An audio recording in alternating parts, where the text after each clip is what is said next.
Olá, sejam todos bem-vindos ao nosso podcast Voz da Inclusão, lugar de acolhimento e formação. Eu sou a Janaína, eu tô vestindo uma blusa preta, um brinco dourado, colar dourado, meu cabelo é castanho escuro. Tô aqui no estúdio do lado da Flávia e a gente vai começar hoje mais um outro episódio. Olá, bem-vindos a mais um episódio do Voz da Inclusão, nosso podcast voltado para as famílias atípicas, de pessoas com deficiência e também para profissionais da área da saúde, terapeutas, médicos, enfim, que também atuam com pessoas com deficiência. E para vocês, famílias que não têm pessoas com deficiência, mas querem entender um pouquinho mais sobre inclusão, empatia, pertencimento. E, bom, eu sou a Flávia, apresentadora aqui do podcast. Ao meu lado direito está a Janaína. Eu tô com um blazer branco, uma blusa preta por baixo. Tenho cabelos castanhos um pouco abaixo do ombro. Tô com um batom cor de boca, olhos castanhos. Atrás de mim tem uma parede escura, na frente um microfone. Gostaria de pedir para vocês que curtam, compartilhem, se inscrevam no nosso canal. Quanto mais pessoas compartilharem os nossos episódios, mais alcance o nosso episódio vai chegar com certeza esse conteúdo para as famílias que precisam ouvir o que a gente está gravando aqui. A gente também quer agradecer os nossos patrocinadores, agradecer a Easy Cosméticos, que deixa essa mulherada ainda mais linda e cheirosa que vem aqui por aqui. Agradecer a Full Kids, que é a empresa de órteses, né, calçados ortopédicos para manter o posicionamento do pé das nossas crianças. Quem mais que ajuda a gente, Flá? Checks, que é uma empresa de outsourcing, RH e financeiro. E a Xalingo, não posso esquecer de você. Uma empresa de brinquedos, né? Tá mais de 30 anos aí no mercado, uma empresa do Sul e que tem uma linha de brinquedos acessíveis também. E o nosso convidado tem um nome lindo, que eu adorei saber que ele se chama Gabriel. Dr. Gabriel Variani, muito bem-vindo ao nosso podcast. É uma honra tê-lo aqui. Obrigado por aceitar o nosso convite. Seja bem-vindo. E eu vou apresentar um pouquinho, depois você fala um pouquinho mais. Ele é médico, cientista, ele atua na área de neonatologia, enfim, com bebês de alto risco. Ele é presidente do PBSF, Protegendo Cérebros, Salvando Futuros, e também diretor da UTI da Santa Casa, neonatal. Eu gostaria que o senhor se apresentasse, porque tem mais coisas aí que a gente pode trazer aqui de informação do seu currículo. Em primeiro lugar, eu queria agradecer muito, né, Janaína, Flávia, é um prazer muito grande estar aqui com vocês e é uma honra participar dessa conversa que é tão importante. Me apresentando, eu sou Gabriel Variani, estou vestindo uma camisa clara, branca, né, tenho cabelo curto, castanho escuro, olhos castanhos e, mais uma vez, é uma alegria, uma felicidade muito grande, né, como vocês falaram, a gente trabalha com algo que a gente é apaixonado, que é a neonatologia, né? Desde cara, eu sempre quando a gente escolheu essa profissão, as pessoas falam que quem lida com saúde trabalha algo muito nobre, porque lida com a vida. Eu sempre falo que quando a gente lida com a neonatologia, a gente não lida somente com a vida, a gente lida com a vida, né, mais importante de, ao mínimo, mais 2 vidas, e quando a gente entende isso, faz toda a diferença, né? Também tem um trabalho na Protegendo o Cérebro, Salvando Futuros, né, que é uma empresa social que presta serviços, que faz, né, teleneuromonitoramento, telemedicina a múltiplas UTIs neonatais aqui no nosso Brasil, com projetos internacionais. A gente tem um trabalho com muito carinho na unidade de cuidados neurocríticos da Santa Casa de São Paulo, e a gente tem um projeto, na verdade um trabalho muito bonito também, né, em uma sociedade internacional chamada Newborn Brain Society, né, Sociedade do Cérebro do Recém-Nascido, que hoje tem membros em mais de 84 países, se tornando aí provavelmente uma das maiores sociedades muito focadas em neuroproteção neonatal do mundo inteiro. Reforço que é uma honra, um prazer muito grande, né? E de todos os nossos focos, já começando a nossa conversa, eu acho que hoje a gente entra na medicina como um todo, e certamente na odontologia, em algo que a gente chama de cuidados integrados com a família, né? E poder ter contatos com as famílias é o nosso verdadeiro, né, aqui do inglês, reason why, né, a nossa verdadeira razão de existir. Mais uma vez, estou muito feliz, muito honrado de estar com vocês. Obrigada. Porque mexer com bebês, que você falou, né? São pelo menos mais 2 vidas, né? É a família que precisa ser tratada ali junto, né? Porque é um bebê. Exato. Como que vai fazer? É muito difícil. E pra gente começar, doutor, o que é a lesão neurológica neonatal? Então, a gente imagina, né, o cérebro do recém-nascido, né, quando a gente fala, existem várias doenças, várias patologias, várias situações que um bebezinho pode ter risco de acometer o cérebro, né? E realmente isso pode acontecer desde o bebê quando ele não nasce prematuro, né? Ou seja, ele nasce a termo a partir de 37 semanas. Pode acontecer quando o bebê nasce antes de 37 semanas. E hoje a gente fala de bebês sobrevivendo muito pequenininhos, bebês de 23, 24, 25 semanas, né? Em um número cada vez maior, né? E para que a gente entenda como é a lesão, a gente tem que entender exatamente cada doença. Por exemplo, né, a gente pode dividir aqui em 2 das principais patologias que causam lesão cerebral em recém-nascidos. Uma patologia que a gente estuda muito, que a gente trabalha muito, se chama asfixia perinatal, né? Asfixia vem de falta de oxigenação, perinatal de próximo ao nascimento. Então, falta de oxigenação próximo ao nascimento. Por definição, um pouquinho antes, durante ou imediatamente após, né? A asfixia perinatal é uma doença que vai acometer, né, estimados de pelo menos 20 a 30 mil crianças no Brasil por ano. Isso dão aproximadamente 2 a 3 crianças por hora, né? E o que acontece? Ela é a terceira principal causa de morte em bebês e uma das principais causas de lesão neurológica permanente.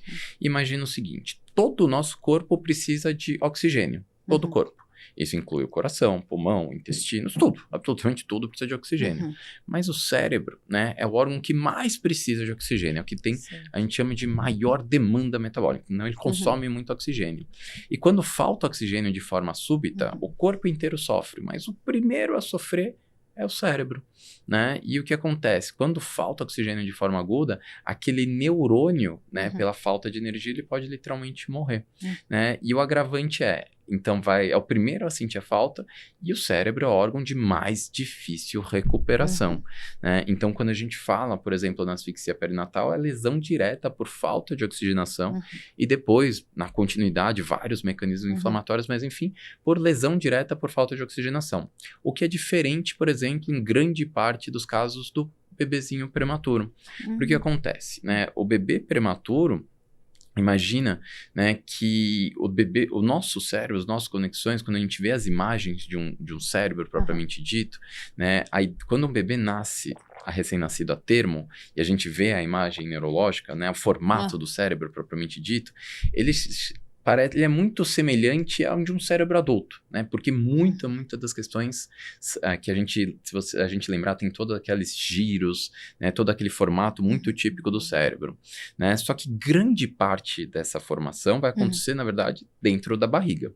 Quando o bebê nasce antes desse período, e vamos supor que ele nasce de 24, 25 semanas, não existe nada daqueles giros. O cérebro é praticamente uma estrutura lisa, né? Ele está muito pouco desenvolvido, né? E o ideal é que esse cérebro se desenvolvesse no melhor ambiente possível. O melhor ambiente é dentro da barriga da mãe, né? Onde é um ambiente protegido de agressões, né? Literalmente, com estímulos sensoriais positivos, tudo isso ainda dentro da barriga.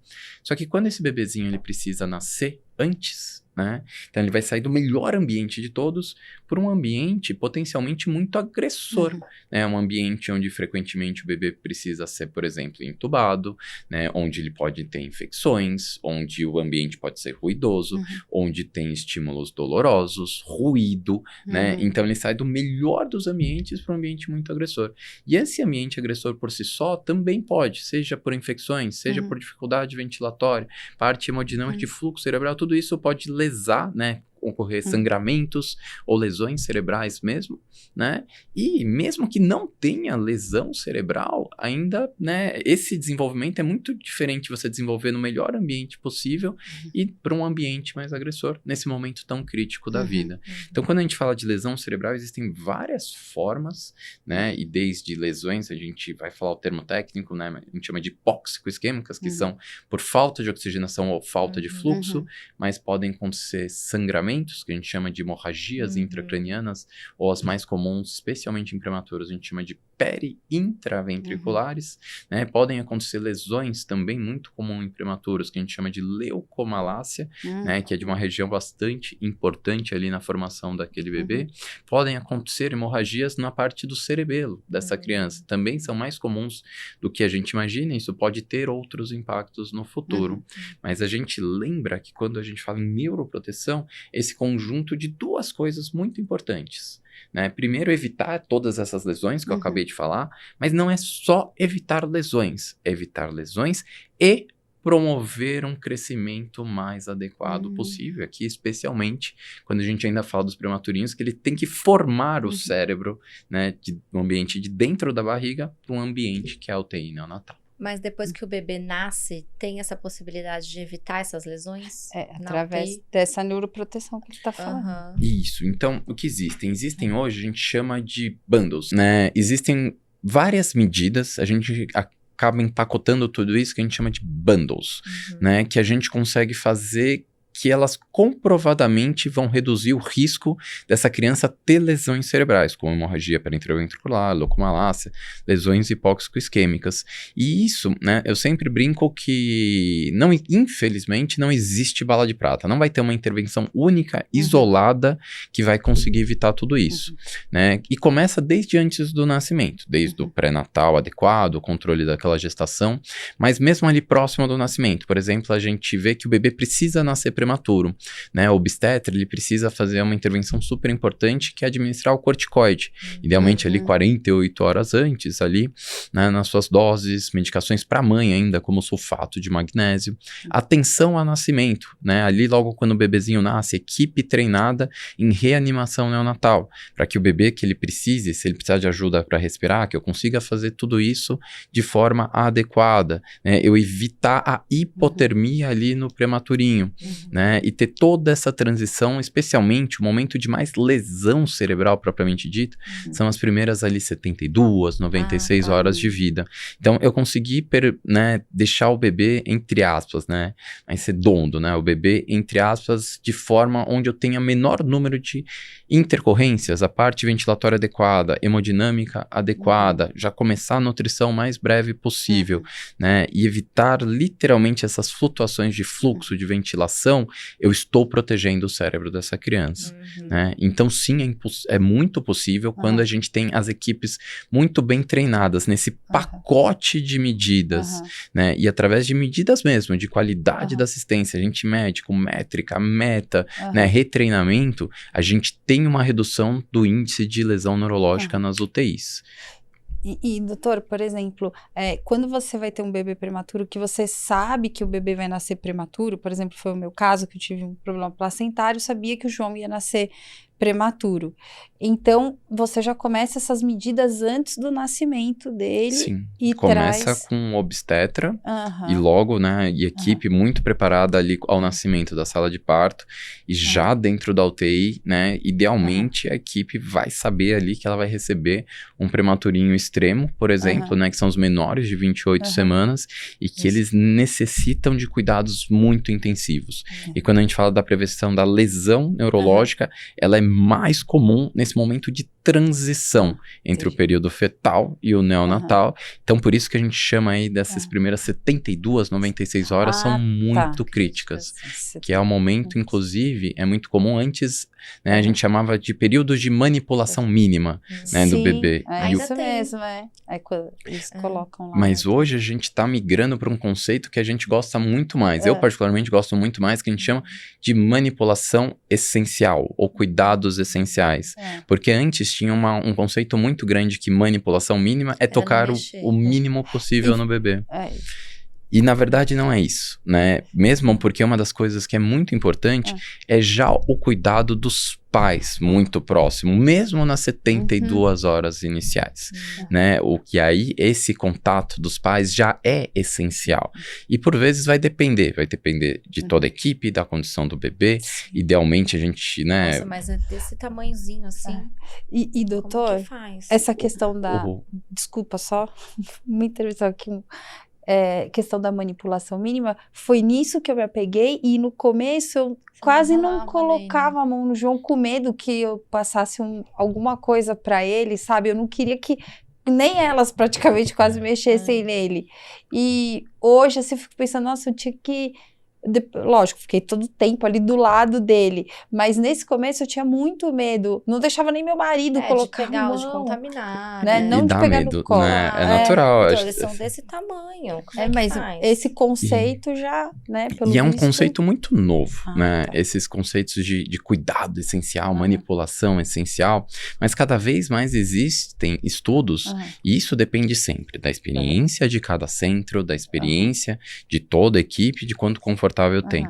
Mas existem estudos mostrando e estimulando o contato pele a pele imediato, mesmo nesses pequenininhos, né? E mesmo vamos supor, não, por motivos ainda não, minha equipe não é segura o suficiente, porque tudo isso necessita de treinamento, né, da estabilidade clínica do bebê, mas mesmo que não esteja seguro para ali fazer o pele a pele ali imediatamente, ali no comecinho da vida, o pegar na mãozinha, o conversar, né, o estímulo sensorial positivo, claro, sempre, óbvio, sempre lavando muito bem as mãos, era é álcool, muito luva, bem-vindo, tudo.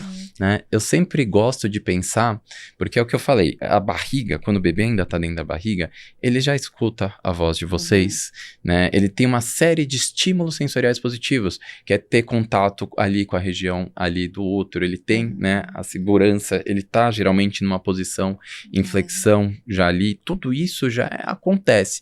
E aí, no momento, vamos supor que ele precisa nascer antes, ou que ele teve falta de oxigenação, ele nem nasceu antes, mas teve uma falta de oxigenação aguda.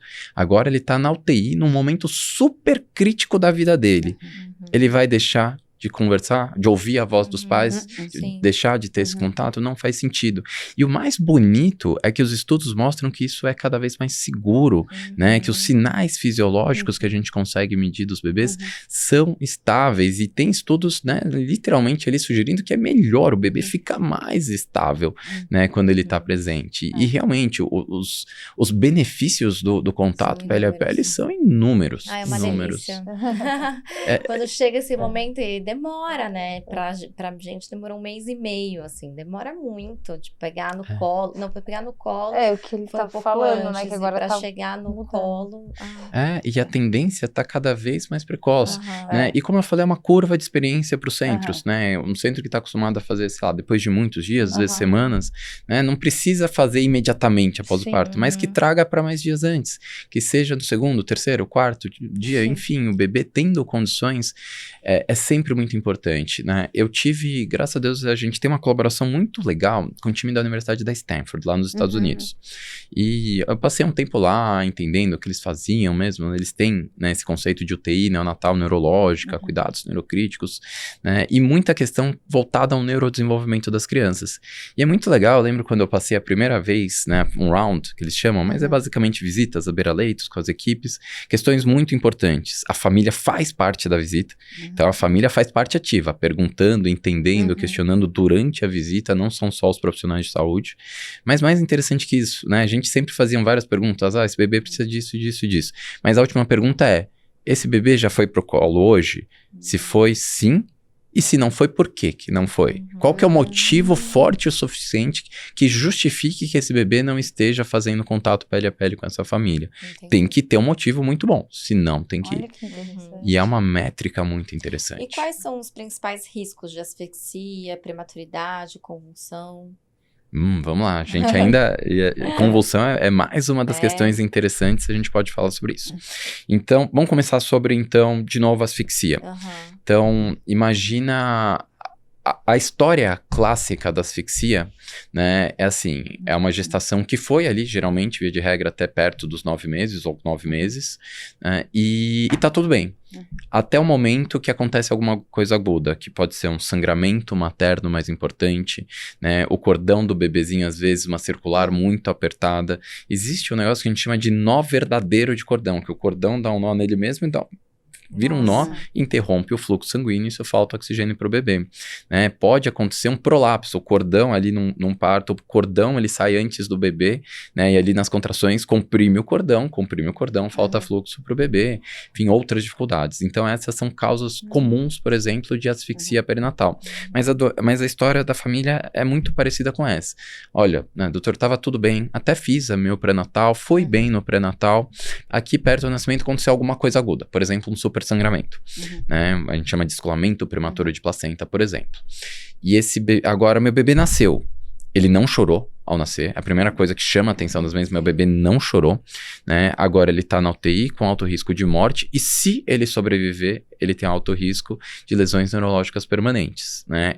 Então você imagina como isso naturalmente para essa família é uma questão muito aguda, muito aguda. Você sai de tá tudo bem para de repente meu filho tá na UTI com alto risco de morte, sobreviver alto risco de lesões neurológicas.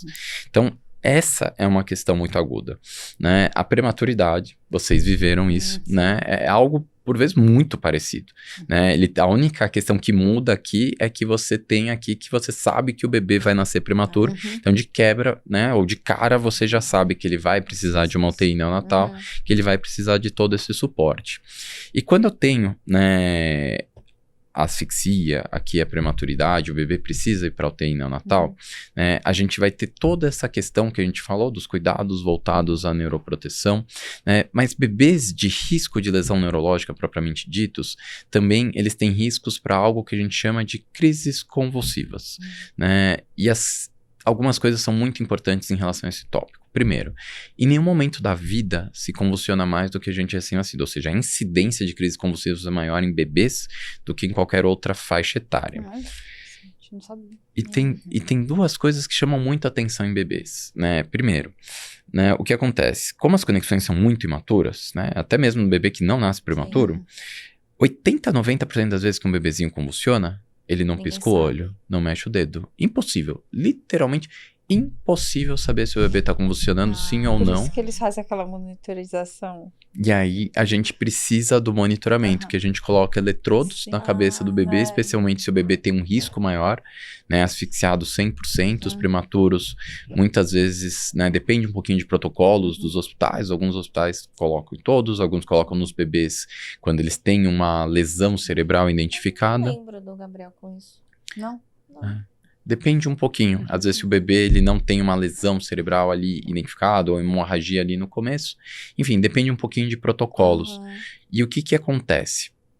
Né? A gente pode fazer esse monitoramento. Antes ainda de explicar mais algumas questões do monitoramento propriamente dito. Então, de novo, a gente lembra que se o bebê tiver uma convulsão, 80 a 90% das vezes não tem como enxergar, porque o bebê, e ele pode estar parecendo que ele está dormindo e ter crises recorrentes, né, ter uma convulsão, como eu não diagnostiquei, eu não tratei, ele tem outras e outras, e se o bebê tiver muitas convulsões, isso aumenta o risco, né, dele de ter uma lesão cerebral. A outra questão é tão importante quanto que no sentido, bebê em UTI neonatal, ele faz movimento atípico muito mais comumente, faz abalos, faz movimentos. Sim, clonos, é isso? Podem ser clonos ou movimentos, abalos mesmo, que podem ser muito frequentemente, né, caracterizados como convulsão, mas na verdade não são. Né? E a única forma que a gente tem de realmente tanto diagnosticar essas crises que a gente chama de subclínicas, porque o bebê está convulsionando sem se mexer, né? Ou, né, muitas vezes esses movimentos que parecem crise, mas na verdade não são, é através dos monitoramento que a gente pode fazer, colocando eletrodos na cabeça do bebê, e a gente vai monitorizar pelos períodos mais críticos, geralmente ali ou no comecinho da vida, né? Ou quando o bebê tem uma lesão cerebral importante diagnosticada, a gente também pode fazer esse monitoramento para ver se isso está associado a crises convulsivas, por exemplo, né?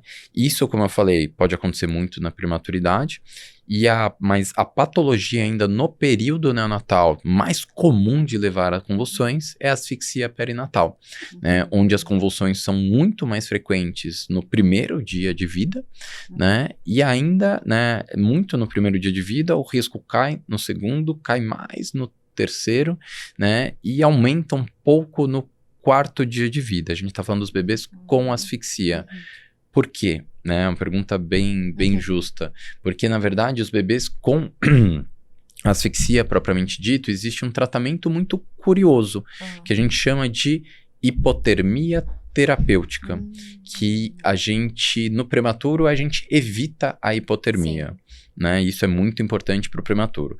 No bebê com asfixia, que não é prematuro, né? Ali, idealmente, no máximo 35, 36 semanas, ou os bebês de termo, né? Existe um tratamento hoje comprovadamente eficaz, na verdade há mais de 10 anos comprovadamente eficaz, se chama hipotermia terapêutica, que eu vou resfriar a temperatura do corpinho daquela criança para 33 graus e meio.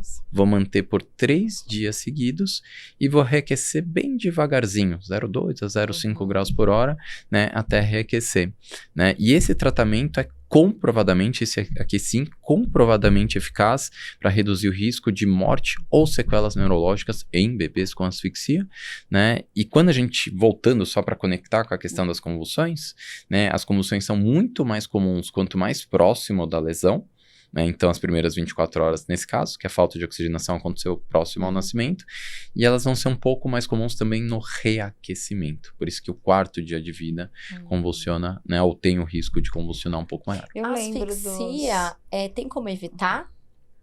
Só Tem. o Existem pré-natal? pilares de prevenção e tratamento e acompanhamento à asfixia. Então, falando especificamente da asfixia.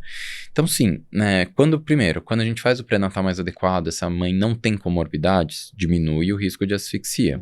Né? Quando a gente tá ali, né, vamos supor, trabalho de parto, ali próximo, faz todo o monitoramento fetal, né, da frequência cardíaca, o cardiotocografia, ou outros parâmetros de vitalidade fetal, eu também consigo ver. Porque se o bebê dá pequenos sinais, talvez eu precise urgenciar, por exemplo, uma via de parto alternativa, por exemplo, né, que a gente poderia indicar cesárea nesse caso. Né? Então, existem essas formas aqui de prevenir a asfixia. Quando o bebê nasce, né, se você, dados internacionais da Sociedade Brasileira de Pediatria, né, aproximadamente 2 a cada 10 bebês não choram ao nascer. Existe algo muito importante que a gente chama do minuto de ouro. Né? E o minuto de ouro, que são os primeiros 60 segundos de vida de um bebezinho, né? Que se ele não chorar, se ele não respirar ao nascer, a gente deveria ajudá-lo a encher os pulmõezinhos de ar. Né? E daí a importância, de novo, tem um trabalho muito bonito da Sociedade Brasileira de Pediatria, que se chama Programa de Reanimação Neonatal, que treina literalmente milhares de profissionais de saúde todos os anos no nosso país, para que literalmente a gente esteja habilitado, né, a ajudar nesse grande número de bebês que não chora ali ao nascimento, que precisa de algum tipo de assistência. Né? Então também consigo prevenir asfixia se foi muito agudo ali e o bebê eu consigo encher rapidamente, eu previno, mas por vezes também eu não consigo, né? Quando é um sangramento muito importante, um prolapso, né, e falta muito oxigênio, mesmo fazendo tudo isso, né, o bebê tem asfixia perinatal, aí ele vai para a UTI neonatal e eu preciso fazer os tratamentos para prevenir a lesão neurológica. Né? E aí entra a hipotermia terapêutica, o monitoramento cerebral contínuo, né? E ainda assim não termina na UTI, ele vai passar por tudo isso, mas ainda assim a gente tem aquela janela maravilhosa dos primeiros 1000 dias de vida, né? Onde a gente vai estimular, fazer reabilitação precoce se necessário, né? E ajudar cada bebê a atingir o seu potencial máximo. Né? Então são vários pilares de assistência. Doutor, queria fazer uma pergunta. Hoje em dia se fala muito do parto humanizado, aí fica a mulherada lá, não sei quantas 1000 horas para ter o filho na banheira, tal, não sei o quê. E durante o período que eu estive com o João na UTI, eu vi mais de um bebê que foi um bebê saudável durante a gestação, tudo, e a mãe nessa tentativa acabou perdendo o bebê, ou o bebê teve alguma lesão assim grave, estava lá na UTI. Tem, Nasce parado já, né? Tem mesmo algum risco o parto humanizado? Tem como, durante esse parto, ter algum controle para ele que ele não tenha um risco de uma asfixia, sei lá? Em primeiro lugar, eu acredito veementemente que 100% dos partos precisam ser humanizados, né? Com certeza 100% dos partos. O que, na minha opinião, é muito importante, muito importante. É sempre a segurança. Então, é sempre a segurança de fazer o monitoramento da saúde fetal, né, avaliar se o bebê está saudável e sempre com a indicação obstétrica, né, lembrando que eu sou neonatologista, mas sempre com a indicação obstétrica em um parto que está sendo acompanhado, em trabalho de parto, observando a vitalidade fetal. Caso esse bebê tenha sinais objetivos de que está diminuindo a vitalidade, é muito importante o obstetra avaliar para ver se faz sentido, se ele deve continuar com um parto normal ou se ele deve mudar e urgenciar, por exemplo, uma via alternativa, uma via cesárea. Dito isso, a pergunta mais comum que a gente recebe é, Gabriel, mas fazer então parto normal aumenta o risco de asfixia? E a resposta é não, não é isso, não é parto normal ou parto cesárea. Né? Por isso que a gente sempre fala, 100% dos partos têm que ser humanizados, isso está super correto. O importante é que a gente tenha esse acompanhamento. E sim, existem muitos bebês que nascem de parto normal, que tem asfixia, existem muitos bebês que nascem de parto cesárea e também tem asfixia. Não é a questão de A ou B, é a questão de fazer o acompanhamento durante esse período tão crítico. O que for seguro para o bebê e para a criança, né? Eu sempre falo isso, a palavra na minha concepção mais importante é segurança. Segurança. E doutor, como é que surgiu a PBSF? Contando um pouquinho da minha história, eu fiz minha formação acadêmica na Santa Casa de São Paulo, a Faculdade de Medicina, e já na faculdade eu sempre fiquei me chamava muito a atenção, né, as crianças nos ambulatórios da pediatria, quando chegavam com crianças, especialmente as mães que tinham crianças com deficiências muito severas, né, criança com traqueostomia, gastrostomia, com uma dificuldade muito grande de interação, né, e a gente enxerga, né, todo o desafio para essa família. Então, aquilo sempre me chamou muito a atenção, sempre me envolvi bastante. E, enfim, né, e eu sempre falei, nossa, será que existem formas, né, da gente diminuir?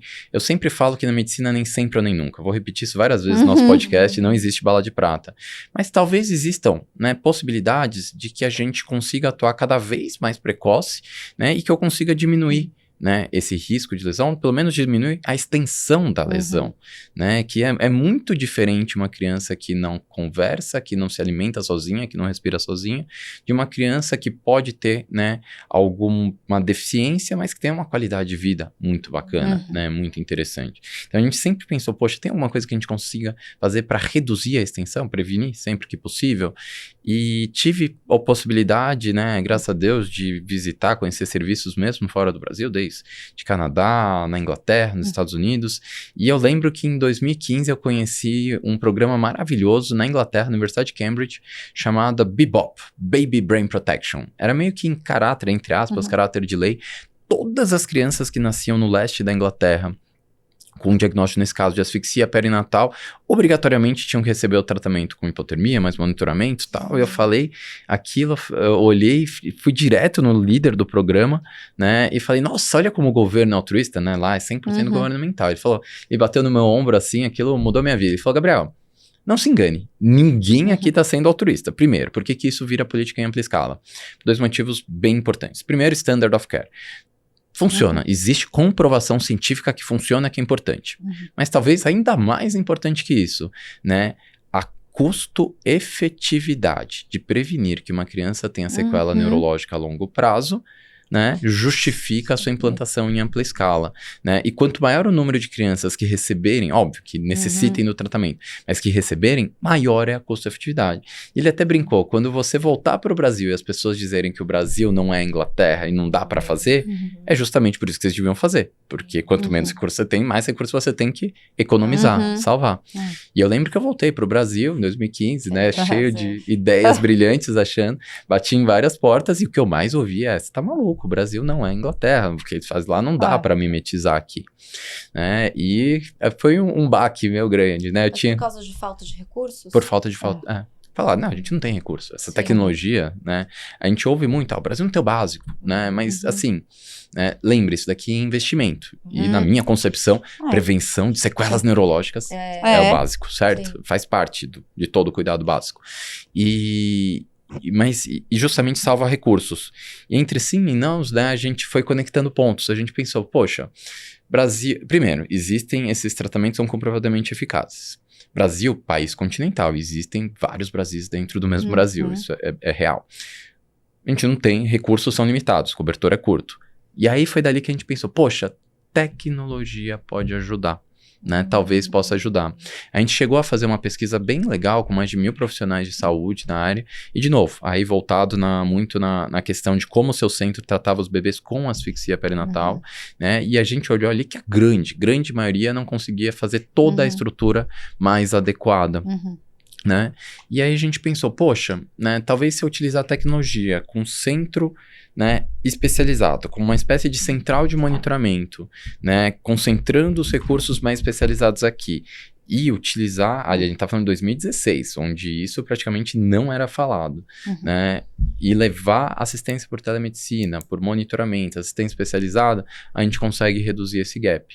E da adversidade de, naquela época no Brasil, praticamente realmente ninguém fazia esse modelo de atendimento, ou pelo menos da forma mais adequada, mais completa, né? Foi a oportunidade da gente centralizar. E nesse sentido, hoje a gente faz um trabalho de telemedicina, de consultoria, de educação inicial, longitudinal, mas de monitoramento cerebral, por exemplo, desses bebês, né? Onde desde hospitais aqui em São Paulo até Roraima, até Belém do Pará, em múltiplos estados do nosso país, a gente conecta a uma central de monitoramento com uma equipe 24 horas responsável por reavaliar. Tanto é que se o bebezinho tiver um problema na madrugada a gente vai avaliar, entrar em contato com o hospital e falar, olha, precisa, né, a gente sugere que faça tal intervenção. Né? Então, da adversidade de naquela época praticamente ninguém fazer no país, hoje nos deu a oportunidade de ter, né, a maior experiência em monitoramento cerebral neonatal do mundo, com mais de 1 milhão de horas de monitoramento. A persistência deu certo. E mais de 18... né? E tão jovem, né? Tô chocada, tô embasbacada aqui. Falei assim, gente, quando você começou? Com 16? Muito jovem, está de parabéns. Não, e a gente sempre acreditou muito, né? A gente sempre acreditou muito no conceito de o melhor da tecnologia pelo melhor dos propósitos. E a PBSF, a Protegendo o Cérebro Salvando Futuros, nasceu com uma missão. E a nossa missão é a mais ambiciosa possível. É reduzir a zero o número de crianças com deficiências evitáveis no mundo. Nossa, que bacana.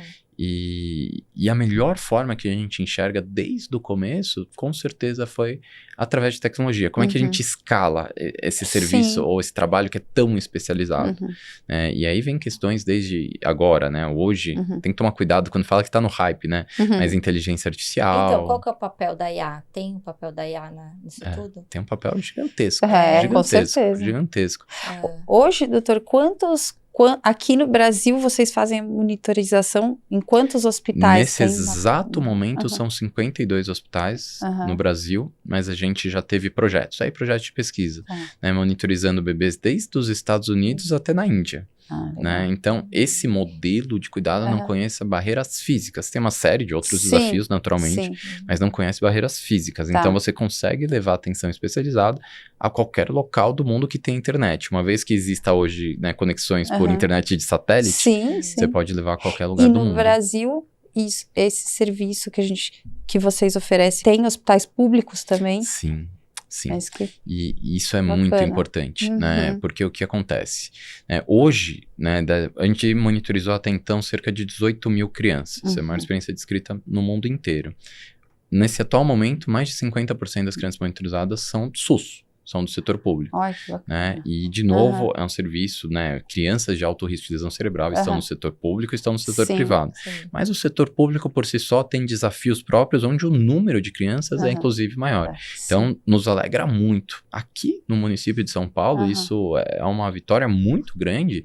Existe uma legislação, né, chamada Programa de Proteção Cerebral para Prevenção de Sequelas Neurológicas em Bebês, onde as maternidades municipais públicas, em ampla escala, adotaram esse modelo, né, de atenção, de cuidados, entendendo todo o impacto clínico, social e também econômico, naturalmente, de todo esse trabalho. Então, a gente fica muito feliz de ver aquilo que a gente viu lá em 2015 na Inglaterra, né, se transporta também aqui para o Brasil. Então, esse monitoramento é feito à distância? À distância. Você monitora as crianças ali, aí tem um consultório e o hospital tem que aceitar essa equipe multidisciplinar? É um serviço que a gente presta à distância. Então, é uma central de monitoramento. A gente fica ali na região da Paulista. Então, é uma central de verdade, onde tem os profissionais, né, responsáveis por acessar os bebês, né, e os profissionais prestam esse teleneuromonitoramento 24 horas por dia, né, e a gente presta serviços para as diversas UTIs. Então, as UTIs, os hospitais, eles contratam esse serviço.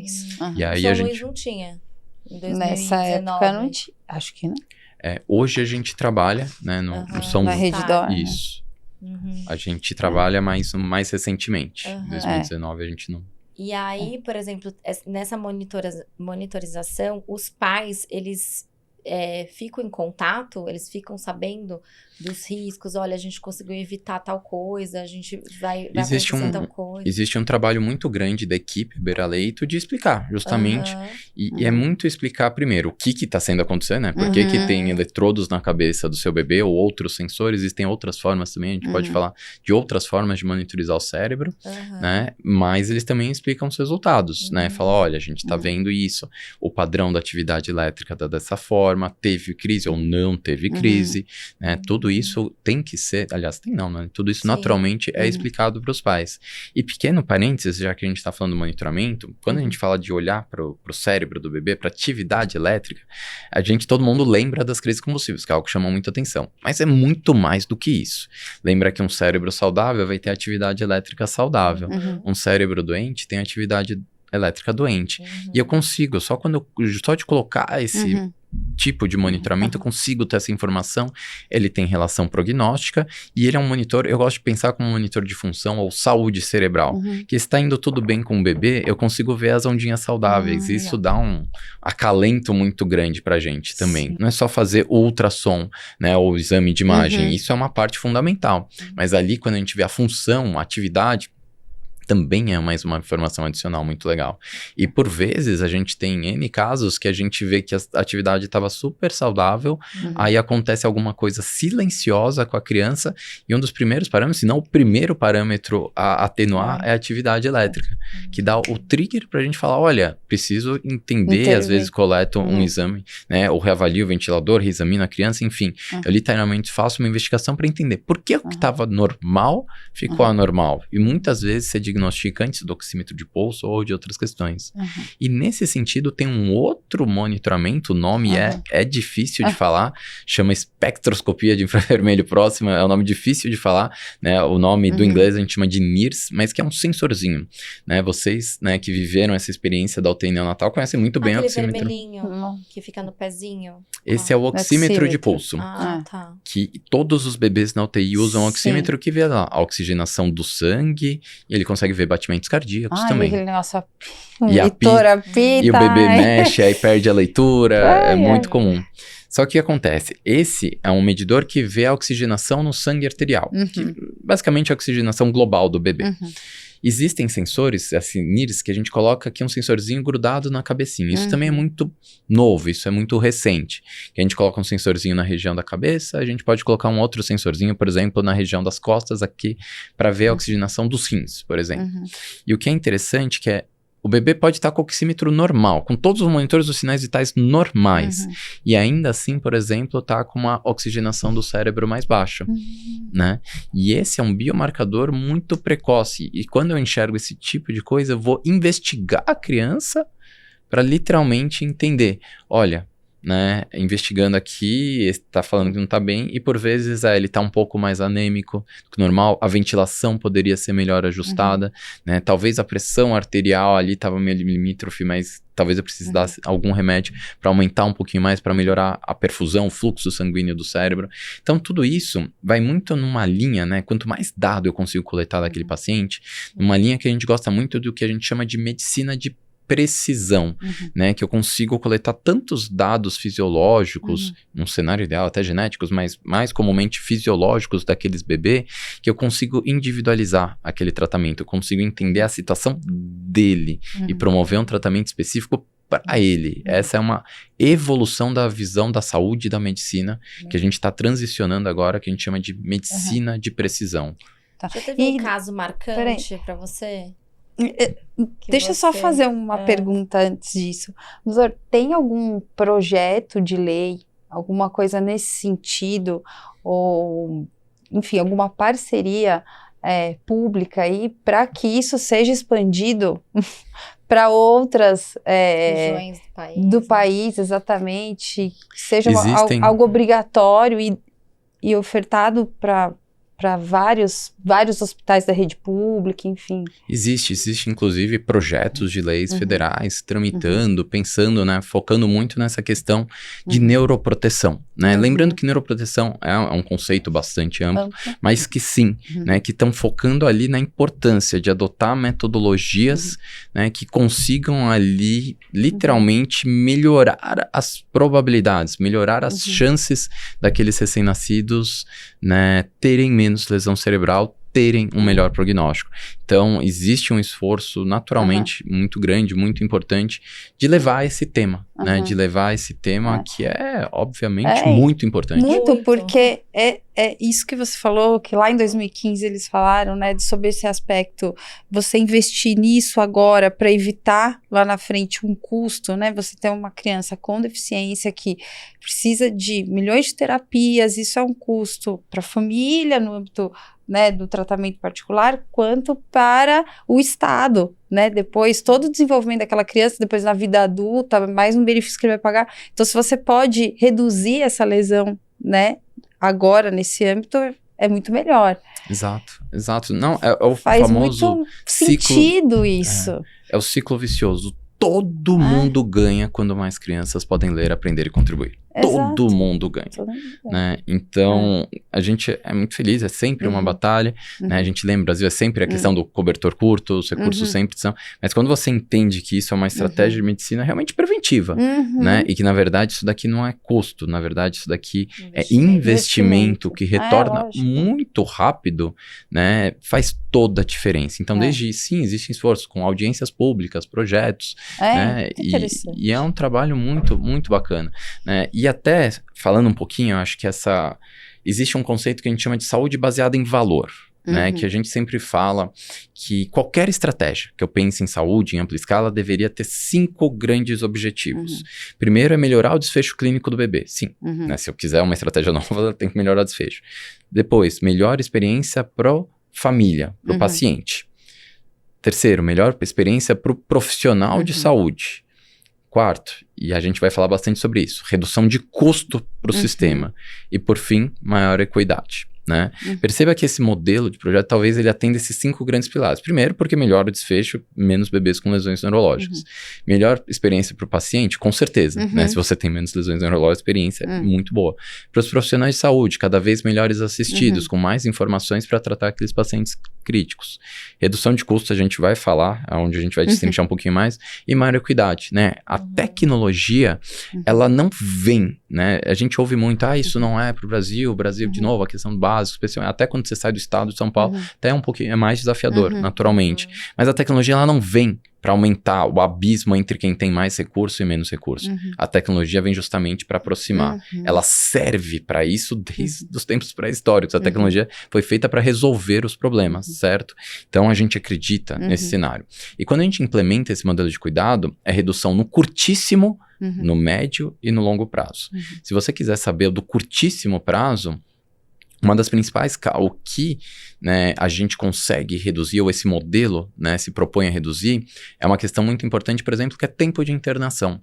Bebês com mais lesões neurológicas demoram mais, por exemplo, para sair do ventilador, mas, acima de tudo, demoram muito para sugar, para mamar, né? Eles têm dificuldades muito grandes, ficam muito mais tempo internados. Por vezes ficam crônicos. Na Santa Casa de São Paulo, quando eu era residente, na verdade, durante minha formação residente, a gente conheceu a história de um menininho né, que teve asfixia, né, perinatal muito grave e que ficou, né, mais de 10 anos, se não me engano, 14 anos internados no hospital, né, e naturalmente você imagina o impacto disso para a família, com certeza, né, e para o próprio sistema de saúde, né, que gera toda essa questão.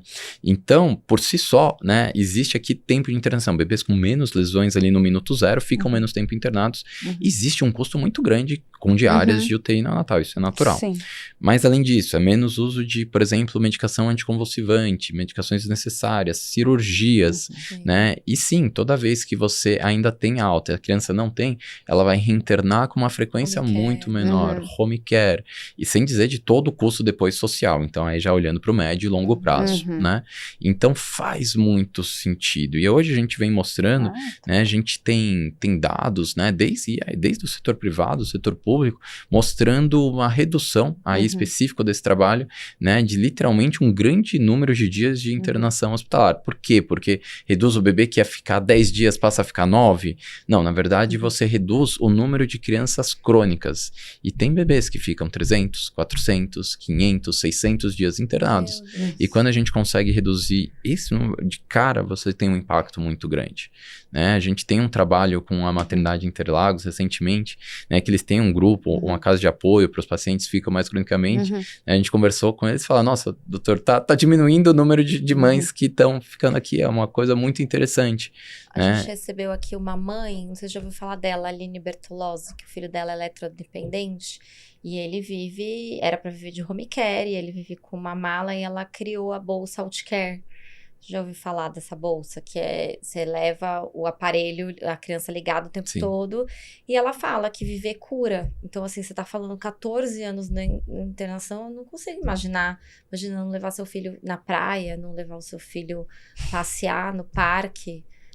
Não dá para liberar essa criança e, né, fazer os cuidados... Não sei. Mas foi um caso de um bebê que viveu, né, 14 anos, mas o bebê, infelizmente, ele não contactava, ele não abria os olhos, praticamente, né? Então foi um caso muito grave e específico, né? Talvez um caso extremo, mas existe um impacto muito grande dos pacientes, a gente chama dos pacientes crônicos nas unidades, seja da UTI neonatal, nas unidades pediátricas. Isso é Nossa, muito mas real. 300 dias, é um ano, quase um ano. Mas é muito comum nas unidades, né? E muito comum quando os prematurinhos, que além de viver toda aquela questão, mas se ele não consegue nunca desmamar do ventilador, ele não consegue se alimentar sozinho, né? Tem intercorrências muito frequentes que não permitem, né? Sem dizer que é muito frequente que ele tem alta, vai para casa e volta, reinterna na UTI. Tem a chance de infecções também, né? E aí uma coisa vai alavancando a outra, né? E eu sou um grande defensor da deshospitalização mais precoce possível, né? Mesmo para os pacientes mais críticos, mais graves, é o que você falou, né? Deshospitalizar é vida, né? É vida para aquela família e é vida para a criança. Ai, doutor, mas você sabe que eu sou advogada e atuo na área de direito à saúde, então tenho vários clientes que eu luto pelo home care, né? Então, tem alguns pacientes que nasceram prematuro extremo, aí depois tem o desenvolvimento mais prejudicado e fica na reinternação. E eu fico, gente, por que o médico não prescreve um home care? Porque às vezes tem uma dificuldade do médico falar que ele precisa da extensão da internação hospitalar em casa, né? E uma dificuldade deles colocarem em laudo, em relatórios para a gente conseguir o home care junto com o plano de saúde. Eu acho que existe muito uma questão mesmo, até mesmo cultural e educação. Existe uma oportunidade tão grande de educação desse paciente, né? E mesmo quando a gente vê os congressos, né? É natural. Muito se fala, inclusive, do começo, desse começo tão crítico dos cuidados, né? Mas os pacientes que ficam mais de 100 dias, 150 dias internados, eles são um caso muito diferente do bebezinho ali na primeira, segunda semana, né? E existe academicamente uma crescente muito grande, né? Olhando de como a gente deve fazer para essas crianças, da importância da deshospitalização e do papel da equipe multidisciplinar, do médico naturalmente, mas de toda a equipe multidisciplinar para permitir viabilizar essa deshospitalização e do impacto positivo que isso tem. Sempre tem uma questão também, vou vou chamar de burocrática, mas que também existe uma questão de permitir, de conseguir, né? É difícil no setor público, é difícil no setor privado. É difícil nos dois cenários, né? Que também tem um impacto e às vezes até aí a equipe clínica, por desconhecimento, não quer entrar nessa seara, né? E aí também prolonga a internação. Então, existem várias oportunidades de melhoria nesse cenário. Por isso, tão importante a gente conseguir leis, né, que protejam os bebês, enfim, o desenvolvimento deles com a aplicação dessas tecnologias, esse monitoramento aí precoce, para que a gente evite, inclusive, situações assim, né? Exatamente. O que os pais e as gestantes, assim, devem perguntar aos médicos, ao hospital, quando chegam lá, assim? Com relação a essa parte... Você sabe, né? A primeira... primeira... chega meio assim, vai fazer o monitoramento?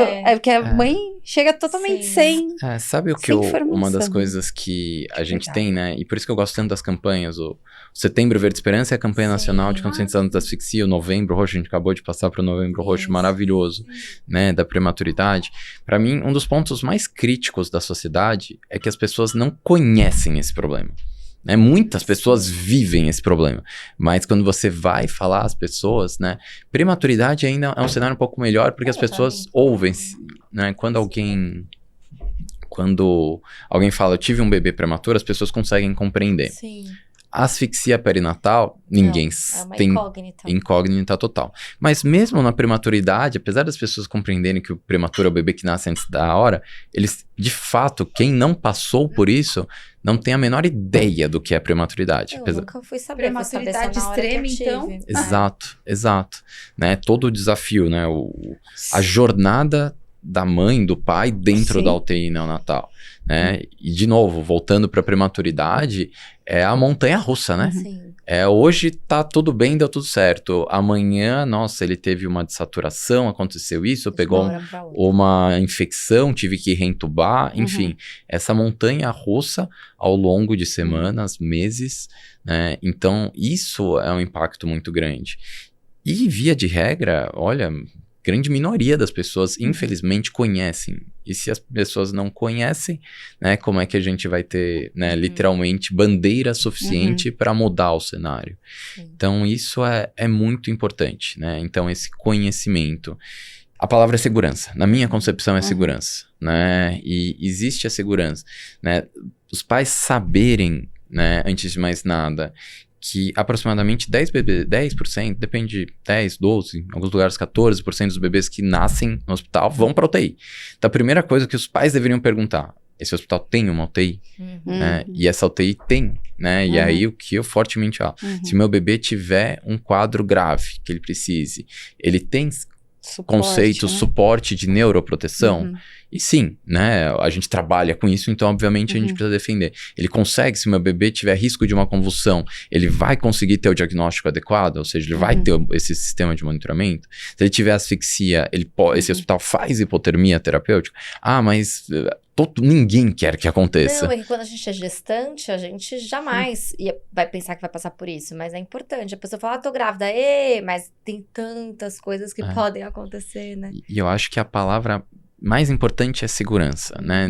Todo mundo idealiza, né? Eu conversei recentemente, uma mãe, ela faz um relato maravilhoso, fala, porque a gravidez é um conto de fadas, são momentos. E a expectativa, todo mundo tá esperando o dia mais feliz da vida, até um momento que não é mais, não é? Sim. E aí, tudo rui, instantaneamente. Só que, na nossa concepção, e óbvio, todo mundo defende a gestação como o momento mais feliz da vida daquela família, mas ao passo, lembre-se, né? Se Deus quiser, vai dar tudo certo, se Deus quiser, vai estar tudo bem. Mas assim, existe uma chance real. Eu vou ter o suporte necessário, caso aconteça? Eu acho que todas as famílias, todos os gestantes deviam se preocupar com isso. Porque vai acontecer e não é bem nem de perto insignificante o percentual. É muito significante. Eu me preocupei com a UTI porque eu já sabia que era gemelar. Então, eu sabia que ia vir antes do tempo, mas não tanto. Mas o meu médico falou, a gente tem que procurar um hospital que tenha UTI, porque eles vão nascer um pouco antes e provavelmente eles vão precisar. Foi o que eu escutei, mas assim, eu jamais ia pensar pelo que eu passei, né, de ficar entubado, de ter isso, de ter aquilo. Quando eu entrei literalmente na UTI prematuramente, assim, extremo, foi um choque muito grande. Muito. É muita informação. E o mais correto, né? E de novo, tudo isso é uma questão de evolução, de entender cada vez melhor. Mas não é só uma UTI. Uma UTI é a primeira pergunta da segurança. Mas e essa UTI? Tem uma equipe multidisciplinar? Né? Tem os ventiladores legais, adequados? Né? Tem uma equipe de nutrição que vai ajudar, né? Nutrição parenteral, se precisar. Tem os protocolos de neuroproteção, né? Caso precise, tem cirurgiões, enfim. Né? Qual que é o suporte? Porque a UTI é só o primeiro. Pode ter uma UTI e não ter nada desse restante e também não é o ideal. Porque na cabeça da mãe, antes a gente acha que a UTI é só para crescer e ganhar peso, né? Você não pensa por todos esses parâmetros. Doutora, a gente trouxe aqui a doutora Miriam Rica. Sim, doutora fantástica.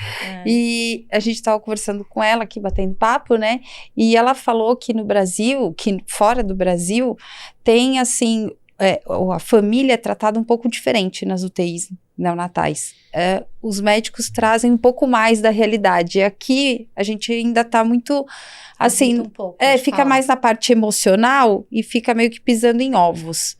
Qual a opinião do senhor, assim, com relação ao que a família deve, quando chega a família na UTI ali? Eu sou um grande defensor, de novo, desse conceito de unidade de cuidados neurocríticos, UTI neonatal neurológico.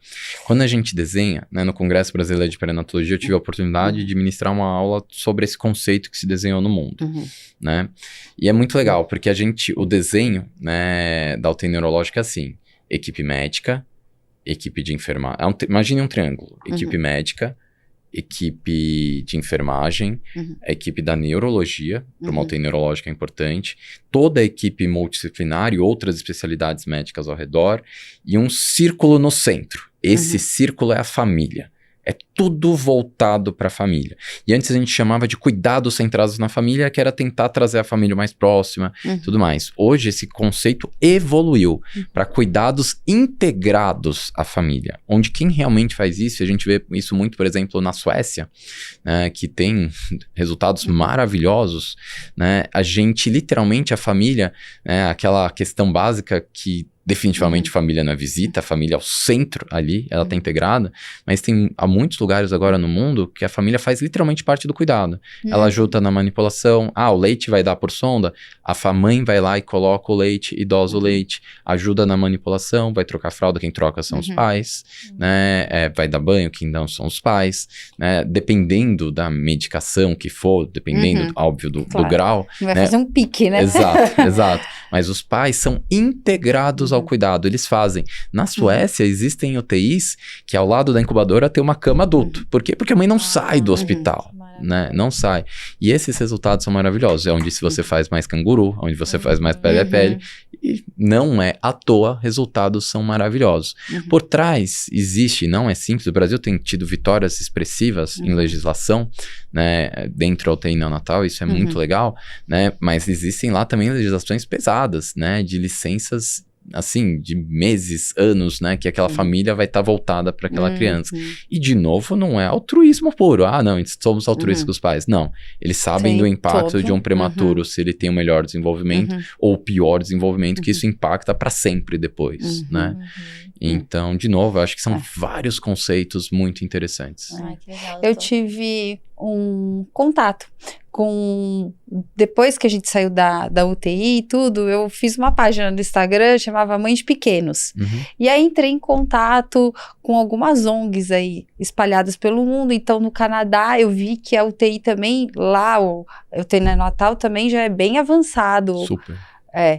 Na Suíça, inclusive lá na Suíça, o que acontece com o luto, né? Aqui, quando nasce o bebê, enfim, e ele vem a falecer, eles tratavam ali mais ou menos, olha, tá, tchau, não faziam um luto ali, né? Na Suíça, não, eles preparavam um funeral para aquele bebê dentro do hospital mesmo, né? Com roupinha, caixa, entregavam uma caixa com um negocinho. Então, eu acho que isso tudo faz muita diferença, né? Né, doutora? Eu acho que é um cuidado, como você está falando, com a família e que faz total diferença, porque a gente chega ali tão vulnerável, tão sem E eu acho que existem projetos, teve um professor que a gente trouxe no último NeoBrain, né, o Nicholas Embleton, que ele trazia um projeto chamado Butterfly Project, né, que ele fala do luto, né, justamente do luto de um gemelar, né, e de sempre ter um trabalho muito especial para aquela família, sempre lembrando, porque ainda existe o dia após, né, existe o dia após, e sempre vai ser o gemelar, sempre vai ser aquela família, aquele bebê sempre vai fazer parte, né, dentro da UTI, isso não pode ser esquecido jamais. E eu acho que isso remete àquilo que a gente falou ali no comecinho. Acho que a partir do momento que todos os profissionais que cuidam da saúde, que estão ali na UTI, lembram que aquele bebezinho que a gente está cuidando não é só uma vida, é a vida mais importante de ao menos outras 2 vidas, faz toda a diferença.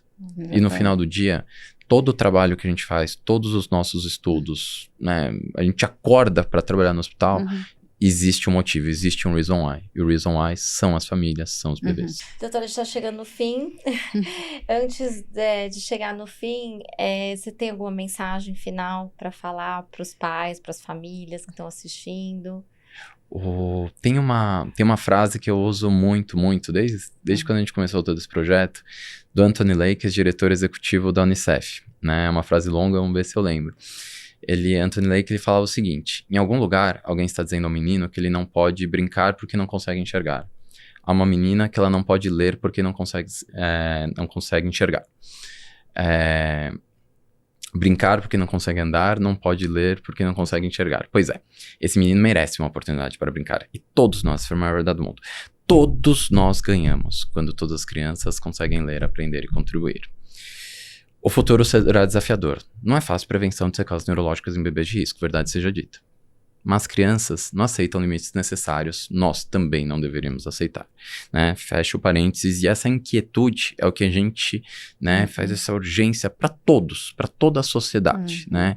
Que não podemos, né, literalmente repousar, enquanto sim, ações comprovadamente eficazes, né? E cada pinguinho de suor que a gente tiver ali na UTI como equipe, eu trago as famílias para o centro desse trabalho em conjunto, pode fazer uma diferença para sempre. Para sempre. Com certeza faz. Não, seu trabalho é maravilhoso, é fantástico. E se precisar do apoio aqui do Vozes da Inclusão, em termos de divulgação, enfim, da gente levar também a informação de vocês, ou essa possibilidade de expandir. A gente fez agora gravou com a deputada Andrea Werner, que tem uma forte atuação na área das pessoas com deficiência, tudo, né? Então, levar algum projeto, pode contar com a Vozes da Inclusão, que a gente tá de braços abertos aqui para poder ajudar e divulgar tudo isso. Eu agradeço muito a oportunidade, de verdade. Acho que a gente conversou talvez aí por 1 hora ou mais, mas né, realmente... acho que todos nós 3 que estamos aqui, a gente fala com o coração. Agradeço demais, né? E de verdade, juntos somos mais fortes, juntos faremos a diferença. E tenho certeza que é só a primeira de muitas conversas que a gente vai ter junto. Que bom. Obrigada, doutor. Uma honra. Obrigada a vocês que estão aí acompanhando, assistindo. Foi uma conversa esclarecedora, técnica, mas muito humana também. E compartilha, curte, comenta, se inscreva aqui no nosso canal e manda aí para todo mundo para as gestantes principalmente, né, para ouvir tudo que a gente tem para falar. É isso aí. Obrigada, beijo, obrigada. Tchau. Obrigado.